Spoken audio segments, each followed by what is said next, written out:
Hi everyone. It's such a pleasure to be back. It's my third time in Prague now. Yes.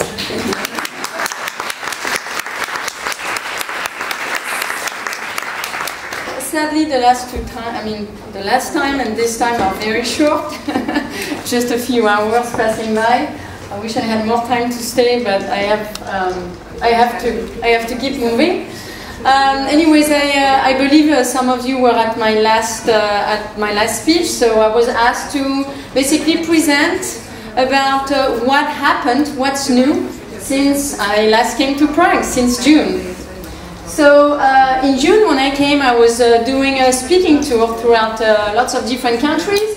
So after Prague, I went on to going to Münster in Germany. And I met Anja, who opened Natürlich Unverpackt. She was inspired by my book to open this beautiful zero waste store. I particularly loved her use of glass. She's got some really great dispensers over there. Then after that, I went to Portugal, and I also went to a store that was also inspired by the book. And that's Eunice, who opened Maria Granel in Lisbon, and she had an amazing selection of bulk. I gotta say, she even had like some weird stuff in weird colors. I saw this one and I'm like, wow, you could put that on your eyes. It's like eyeshadow in bulk. It's actually a type of seaweed. So then after Münster, I went on to Lisbon, where I met Eunice, who opened Maria Granel, inspired by my book. And she had a really interesting selection of things I had never seen before, like this green thing.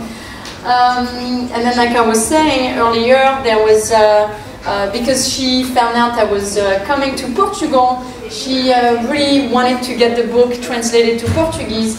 So she talked about it with an editor, and they decided to translate the book. So they were present at my presentation in Lisbon. And so then in September I did another speaking tour. It was quite a race. 14 days, but going through 11 countries. It was an amazing tour, I must say. It started in Switzerland. There is a group in Switzerland called Zero Waste Switzerland that was basically founded by a few women that read the book and decided that they wanted to build this group to bring awareness about zero waste over there. And they organized lots of speaking events in different parts. And even on this current tour, I'll be doing other things in Switzerland, and they're organizing all this. And when I go to Switzerland, I can see there is really a very big interest for this lifestyle. And what's really surprised me also is that actually very similar to here, there was quite a few men in the audience. I've noticed this over time. That when I got started with speaking engagements, it was, I would say, 90%, maybe sometimes more, of women in my audience. But over time, it's actually now kind of getting more and more mixed. It shows that, thank you guys, you're becoming interested in this. Maybe you're part of the household chores. So then I went on to Lugano. That's where also Zero Waste Switzerland had organized one of my speeches. But I visited a chain of stores. I'm not sure I can say it. It's an Italian chain of bulk stores. And I actually really liked the way they organized their food. It was very pretty, very design-like. You know, it's kind of the reputation of the Italians. And what I really envied them for, though, was they had a bunch of wine in bulk. I don't have that. I have to go to different places, but there was like lots of different types of wine available in that store. Then I went on to Liechtenstein, where I was invited to meet with the Minister of the Environment. We discussed the zero waste lifestyle. She moderated also, she came to my speech that night. And well, it's a beautiful part of the world, I must say. I'm going to talk about something that I rarely talk about, actually. There's a lot of things that just are happening to us. When you're really engaged, you're committed to a zero-waste lifestyle, you don't have to worry about the what-ifs anymore. Solutions are everywhere, and they just come to you. And why am I saying this? It's because when I was speaking in Lugano, I was, of course, I left the speaking engagement very quickly, and I forgot my connector. And when I didn't realize I forgot my connector until I showed up in Liechtenstein and I was about to connect my computer, and I thought, oh my gosh, I don't have a connector. I left it in Lugano, I guess. And I was all freaked out, like, what am I going to do? And then I looked around and I realized, well, the venue was a recycling center. And right next to me was a big bin filled with connectors. So I asked the owner of the place, do you think you would have a connector for me? He's like, oh yeah, and just take one and keep it. I'm like, I mean, this is the kind of stuff that happens to me on a regular basis. Things just drop on me like this. So then I went on to Ljubljana, whatever, you know what that is. I really have trouble saying it. And because my book was translated to Slovene, I was told that Ljubljana was the green capital of Europe. And I must say, their waste management on the streets was quite impressive. I don't have this where I live. This is kind of a dream for me. Then I went on to Beirut, where I spoke in this museum. It really surprised me to actually fill a whole room of people with my speech. I would have never thought that in that part of the world there would be so much interest for the zero-waste lifestyle. And especially I was surprised to find that there were a lot of people that already knew about my work and my book. Well, Beirut has gone through a big trash crisis, so I can understand why people are starting to really look at their waste and their consumption, because they kind of the waste kind of was right there in their face. For a while, it was not picked up. For about a year, actually, they did not pick up the trash on the streets. And so, because the landfill was filled, the contract expired, and they were like between political situations, so they did not renew the contract. So the trash kind of sat there for a year, and it was really disgusting. And I think in a way, when you keep your waste, that's when you really have a real vision of how much you're consuming. When you throw away and it goes away, then you can totally ignore it, and you're completely disconnected with how much you're throwing away and consuming. But in that case, especially for Beirut, it was like, wow, a big, it's the waste in their face, and it really showed them how much waste was a problem, and that they maybe should find solutions. So I was really excited to talk about the zero-waste lifestyle in that part of the world. Then I went on to Barcelona. No, actually, this is not Barcelona. Desperdicio Zero. That's. I went back to Lisbon. So between June and September, the book was translated, and then I went back to Maria Granel, where they held a bunch of events, and I even met a group. There is a Portuguese zero-waste group that was founded. There is actually quite a few of them, and that are raising awareness and kind of spreading all the things I talk about in the book. Then I went on to Barcelona, and I spoke at this beautiful venue over there, and I got to meet my translator. Of course, she's not as lovely as you guys, but well, she's almost as lovely as you guys.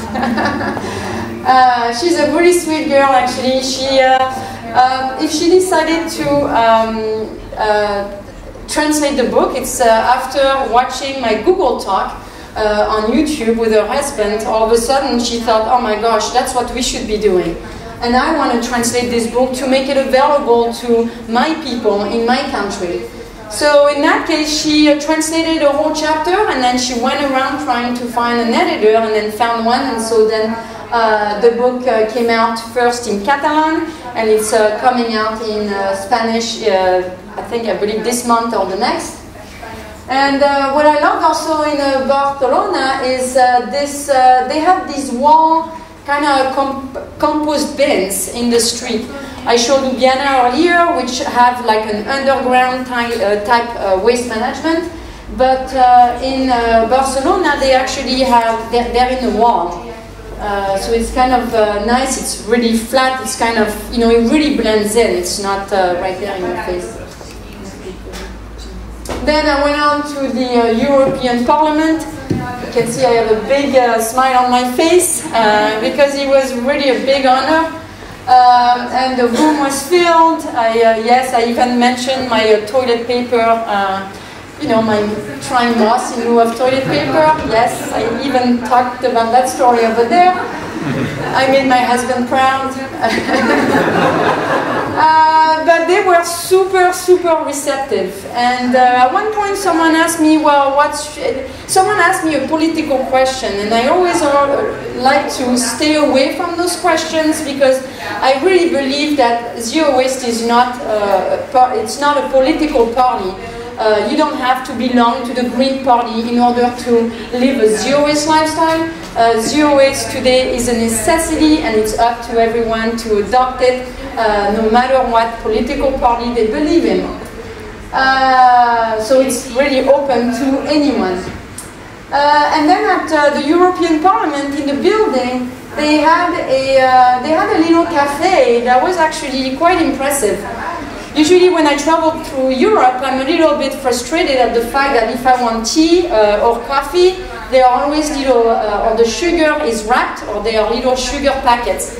But in that place, they had a little cup of sugar with a little spoon, just like I always request when I travel, so I didn't have to request it there. But they also had takeaway food in those jars, so you could just buy a salad in the container, and then you pay extra, of course, a deposit, and then you return it back to the restaurant.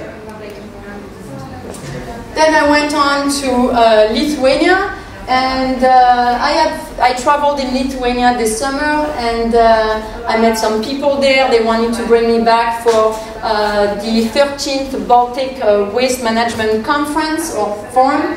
And these were not the attendees of the forum, but they put me in touch with this classroom of this elementary classroom, and they met me at the airport, and I just love talking to children. They always have awesome questions. They were really cute. Then I finished my tour with I went back to Münster for a TEDx. And this was my third TEDx, and because it was in Germany, I felt very strongly about doing my TEDx on recycling. Because when I published the book, I went to my publisher and told them, I think you should bring this book to the German public. I think it would really interest them. And they told me, no. The Germans already know how to do zero waste. They recycle everything. I asked my editor, did you actually read my book? It's not about recycling more. Zero waste is about recycling less. So that's what I decided to do my TEDx on. And it's not out yet, but it should be pretty soon. So the title will probably be something in the lines of zero waste is not about recycling more, but less. So now I'm on a different tour. In between actually those two tours, I went to Colombia also for a couple of speeches, and on this current tour, it's 10 days, 20 events. It's quite speedy, but again, I love it this way. So far, I've done quite a few events already, but one of them was at the when was this? The European Union. Just a couple of days ago, and again, it was really fantastic. People had like awesome questions, and they were very enthusiastic. Then yesterday I was actually at the United Nations, also as doing a speech over there. You can see again I have a big smile on my face. I'm extremely proud to have been able to share my lifestyle over there.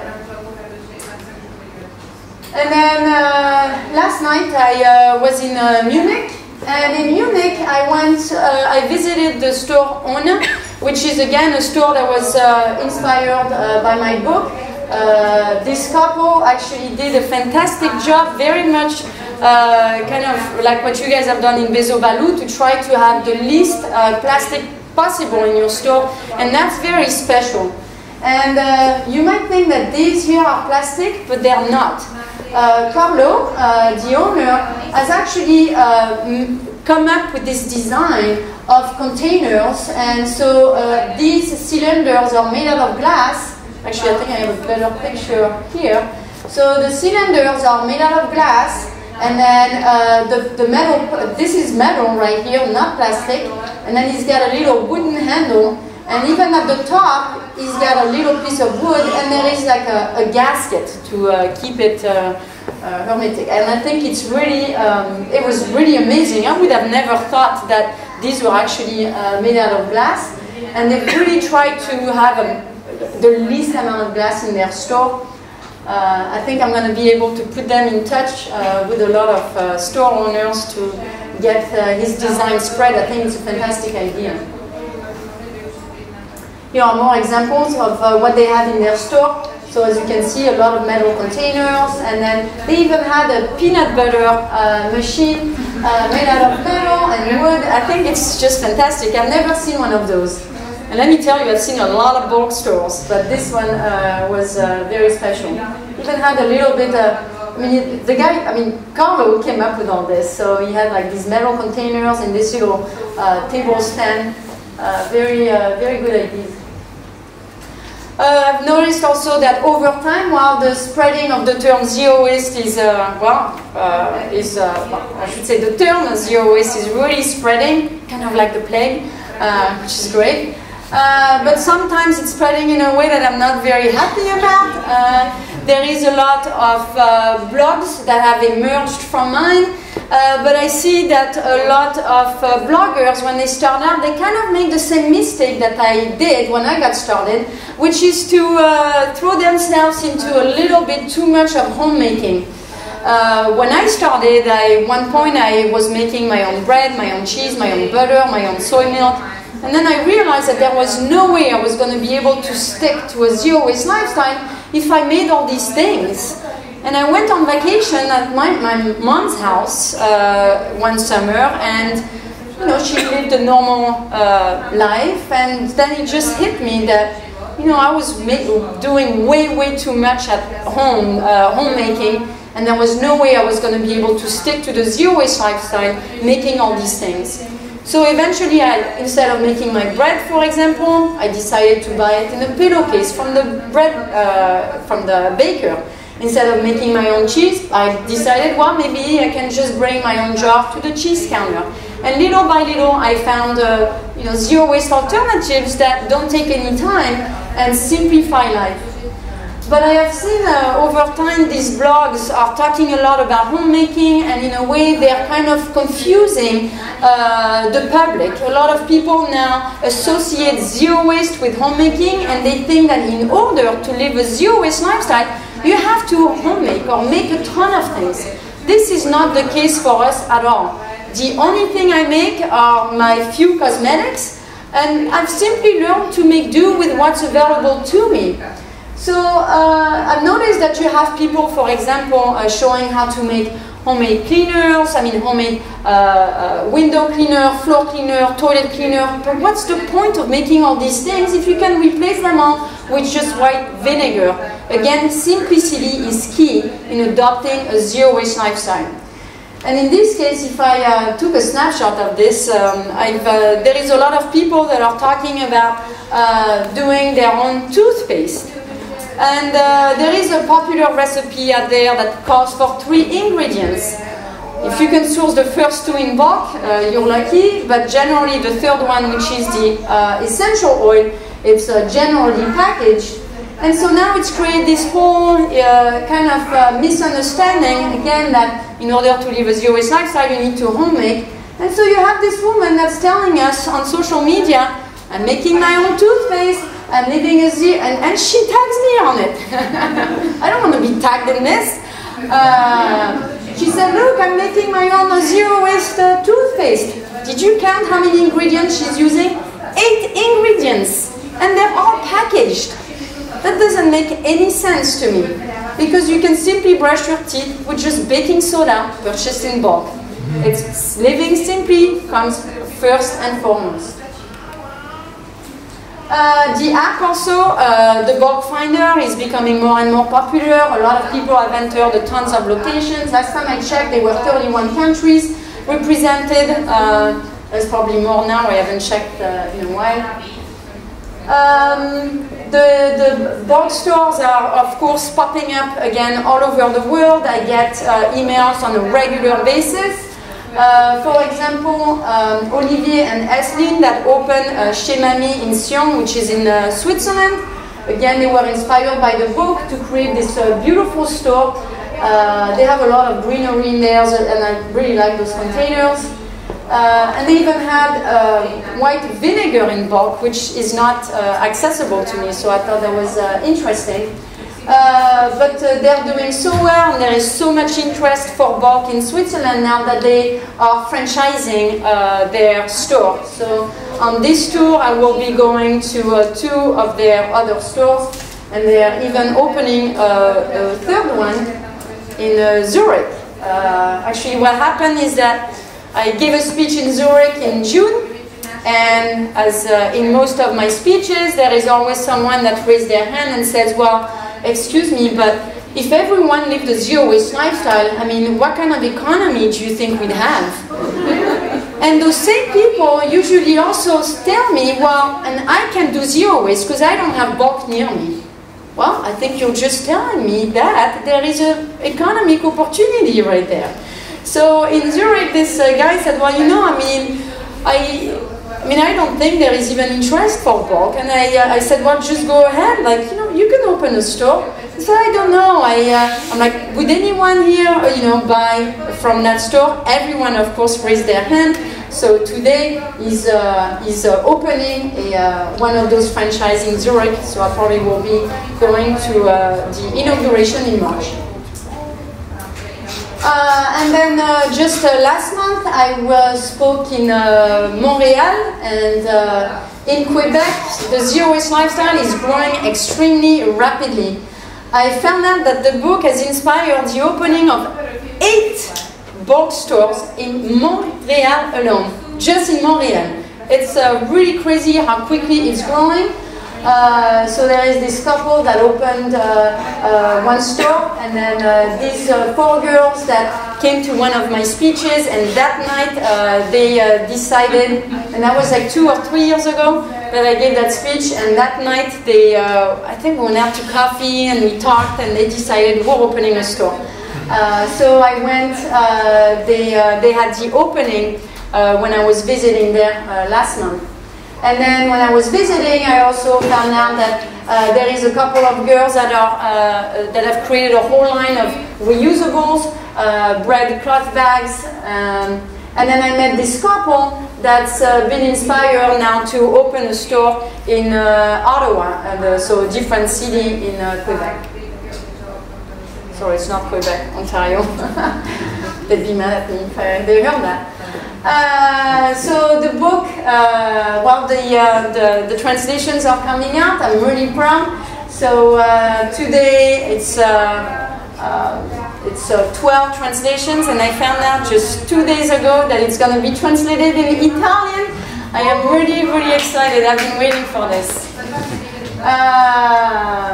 So when during my September tour, I went for the launch of this one, and then Slovenia for this one, and then it also came out in Japanese, and then just this month it came out in German. So that's why I was in Munich yesterday, in Berlin tomorrow, and here we are today. And this is the first time, I touch it. It's absolutely beautiful. I'm really, really proud.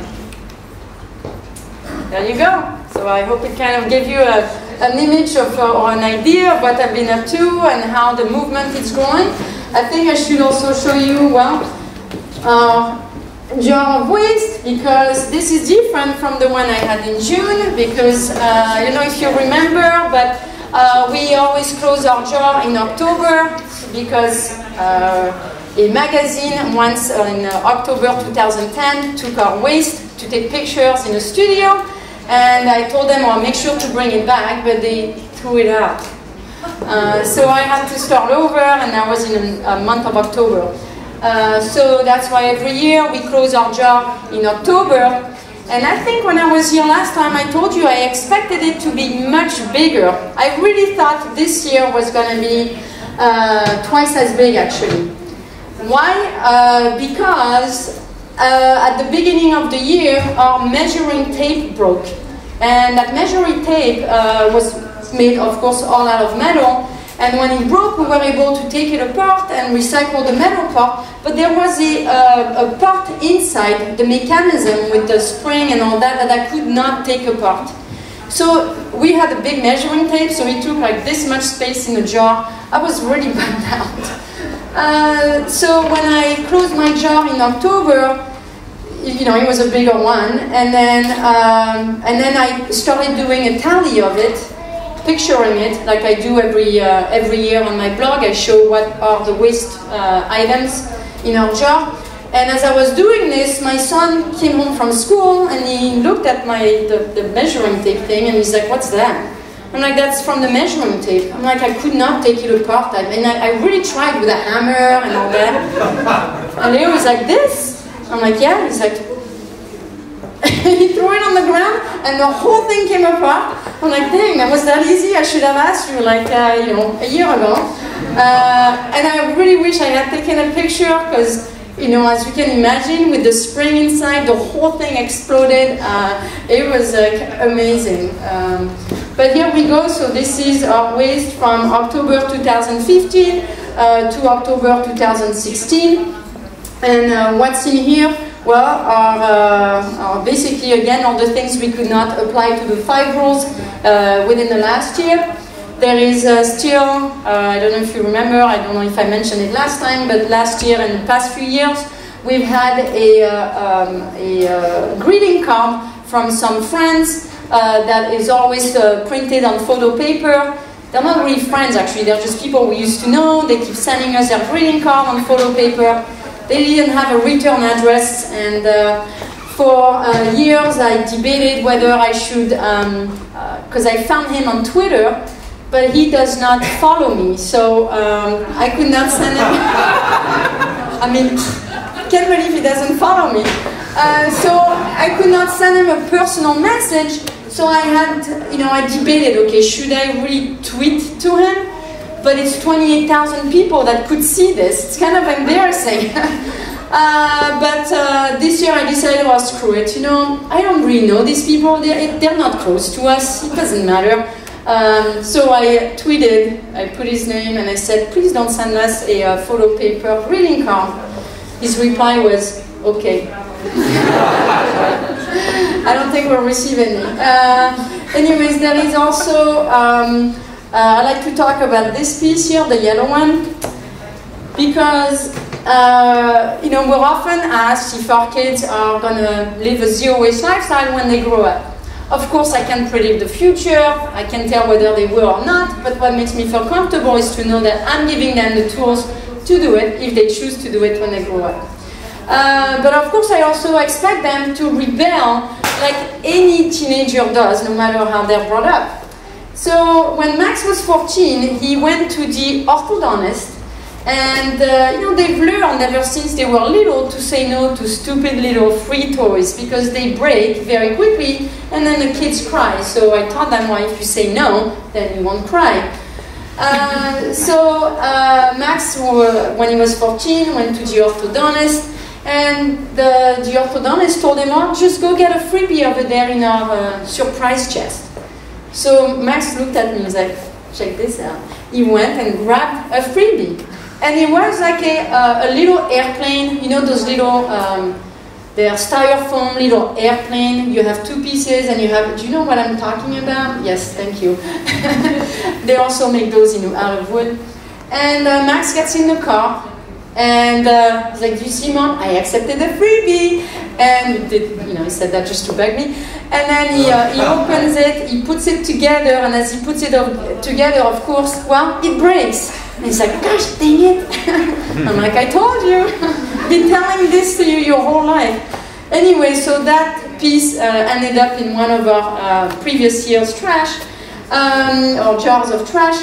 But this year, or last year, it's interesting because Leo, same thing, became a teenager, and at the same age 14, he went to the orthodontist. The orthodontist asked him to, like they do every time, oh, why don't you go to the chest and grab a little toy? Leo had always said no. And that day, I don't know, he felt he wanted to rebel, which is fine. And then he went to the chest, and I was actually on tour. I was probably here when this happened. My husband called me and he's like, you won't believe it. Leo went to the orthodontist and he actually took a freebie. He brought it home.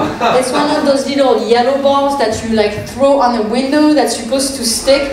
I think he did it once and it broke. So we're like, guys, we've told you this your whole life. So here it is, it's in the jar.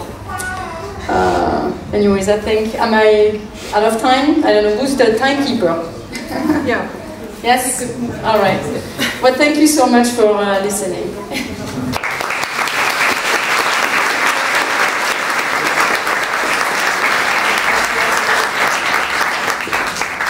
You were actually just